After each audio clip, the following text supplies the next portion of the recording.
No endurezcan hoy vuestro corazón. Escuchen la voz del Señor.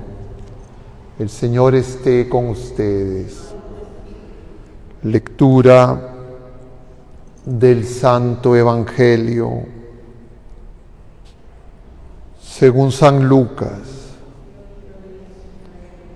En aquel tiempo, al acercarse Jesús a Jerusalén y ver la ciudad, le dijo llorando: si al menos tú comprendieras en este día lo que conduce a la paz, pero no, está escondido a tus ojos.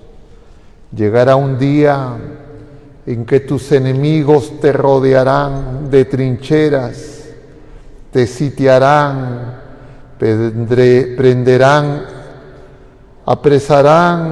apretarán el cerco, te arrasarán con tus hijos dentro y no dejarán piedra sobre piedra, porque no reconociste el momento de mi venida.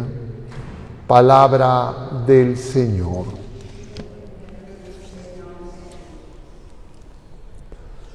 Tomen asiento un momento, queridos hermanos.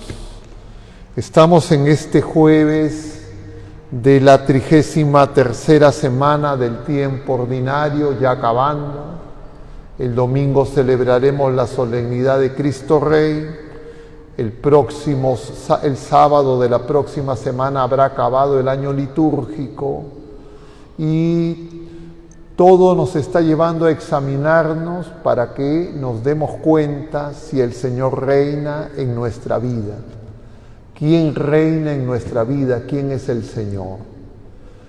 Y claro, la mayoría de las personas no se hacen ese examen, no se hacen esa pregunta, están demasiado concentrados en sus tareas, en sus afanes. Y el Señor quiere que nosotros nos demos cuenta para que a su vez podamos ayudar a los demás. Y continuamos la lectura del libro de los Macabeos. Estamos leyendo alternativamente el primer y el segundo libro. Hoy leemos un pasaje del primer libro de los Macabeos, la figura de este personaje Matatías, que lleno de celo decide enfrentarse al poder del imperio de Antíoco Epifanes porque les quiere imponer una práctica que no corresponde a la fe. Nosotros de alguna manera también vivimos un tiempo de globalización, también el mundo es hostil a la fe y también se van instalando una serie de costumbres, prácticas, que a veces nosotros asimilamos muy fácilmente sin examinarnos y preguntarnos si eso nos hace más dóciles a la voluntad de Dios o por el contrario nos rebelamos al Señor. Y vemos de otro lado en este pasaje del Evangelio según San Lucas, capítulo 19, Jesús ya está en el Monte de los Olivos y desde el Monte de los Olivos contempla la ciudad de Jerusalén y llora. Jesús llora, contemplando Jerusalén. ¿Y por qué llora Jesús? Jesús llora porque sabe lo que le va a pasar a esa ciudad, lo que le va a pasar a ese pueblo, lo que le va a pasar a cada criatura humana si no comprende el camino que conduce a la paz. Y el camino que conduce a la paz es Él es la paz. Sin Él no podemos tener paz. La paradoja es que Jerusalén es la ciudad de la paz.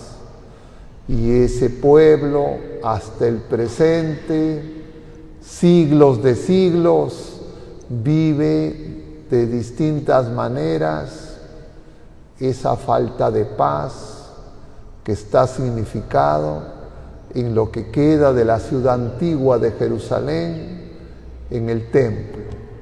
Sobre la explanada de lo que era el templo de Jerusalén, que ha sido testigo de la entrada de Jesús a esa ciudad donde Jesús fue crucificado fuera de la ciudad.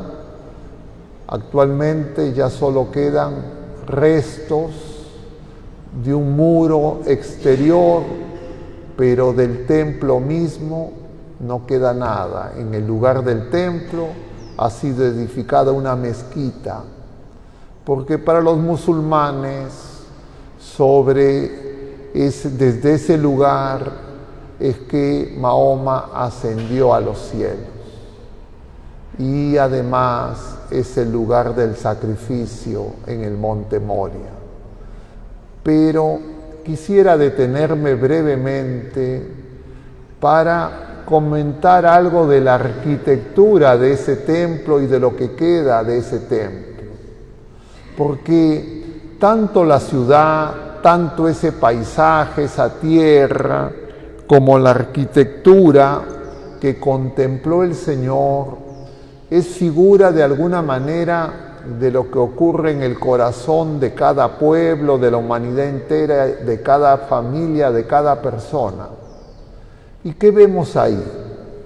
Vemos de un lado lo externo, lo superficial. Claro, para los judíos ya no tiene nada que ver con la gloria, la majestad que ellos veían en ese templo. El segundo templo, restaurado por Herodes, ha sido parcelado. Para entrar en un lugar necesitas pasar por casetas de vigilancia y no puedes llegar nada porque eso está controlado por musulmanes. Pero hay otro espacio que es controlado por judíos, eso está parcelado. Y hay otro lugar donde quedan las edificaciones cristianas. Es un lugar santo tanto para judíos como musulmanes como cristianos. Y en lo que corresponde al cristianismo también, sobre lo que fue el templo de la resurrección, el templo, el sepulcro, se han ido edificando distintas construcciones, unas regentadas por católicos, otras por armenios, otras por otros grupos de ortodoxos, griegos, y entonces uno se da cuenta que eso no es casual, porque eso es el corazón del hombre, y el Señor, cuando contempla Jerusalén y llora, nos contempla a nosotros y también llora. Porque nosotros estamos edificados, los bautizados, y también ese pueblo de la primera alianza, y también incluso esos musulmanes, de alguna manera somos amados por Dios. Y el Señor que ha puesto los cimientos, que es lo único que subsiste, encima todo lo que se ha construido una y otra vez ha sido derribado, una y otra vez ha sido destruido, y cada quien construye como se le ocurre y reconstruye y hace una cosa y otra cosa. Así es la vida temporal del hombre, que está fundada en la roca sólida que es Jesucristo, pero que nosotros muchas veces, dejándonos llevar por nuestros deseos, por nuestros planes, nuestros proyectos, nos podemos olvidar de Dios y no construimos en el amor de Dios, y todo eso va a desaparecer. Y eso está representado en esa ciudad. Claro, cuando uno ve los alrededores, uno podría decir hermosa, imponente ciudad de Jerusalén y todo lo que en la actualidad se observa, pero todo eso es pasajero. Lo único sólido es que en ese lugar el Señor se manifestó, y el Señor en ese lugar mismo fue rechazado. Y eso también ocurre con nosotros en nuestro corazón, porque todos nosotros somos pecadores. Y entonces nosotros también estamos edificados en el sólido fundamento de Jesucristo, que es la roca. En el templo ahora han hecho excavaciones y se ve pues lo sólido, eso no pudo ser destruido. pero eso no se ve. Lo que se ve es un muro donde se acercan a lamentarse cada quien, el Señor sabrá de qué, pero nosotros tenemos que comprender que en Cristo Jesús se nos ha revelado que nosotros estamos llamados a amarnos como Él nos ama, a perdonarnos como Él nos perdona, y si es que nosotros no edificamos nuestra vida en ese amor de Dios, movidos por el Espíritu Santo, todo eso tampoco subsistirá. De eso nada quedará, porque un día tendremos que ser juzgados, y vamos a ser juzgados por quien ha venido y nos ha manifestado su amor, por quien ha entregado su vida por nosotros, por quien nos conoce. Y entonces a Él no le podremos decir, es que tú no sabes, tú no conoces mi circunstancia. Porque ¿qué le podríamos decir? ¿Quién ha sido tratado con más injusticia que Dios y hombre verdadero Jesucristo, Señor nuestro? ¿Quién más paciente? ¿Quién más humilde? ¿Quién más despojado de todo afán de reconocimiento? Y entonces, ¿qué le podríamos reclamar? Por eso, queridos hermanos, preparemos nuestro corazón, porque el mismo Señor vuelve a venir hoy en esta Santa Misa, como en cada Eucaristía, y viene también manso y humilde. Él ha puesto el cimiento en nuestro corazón. ¿Qué hemos puesto nosotros que impide que Él reine?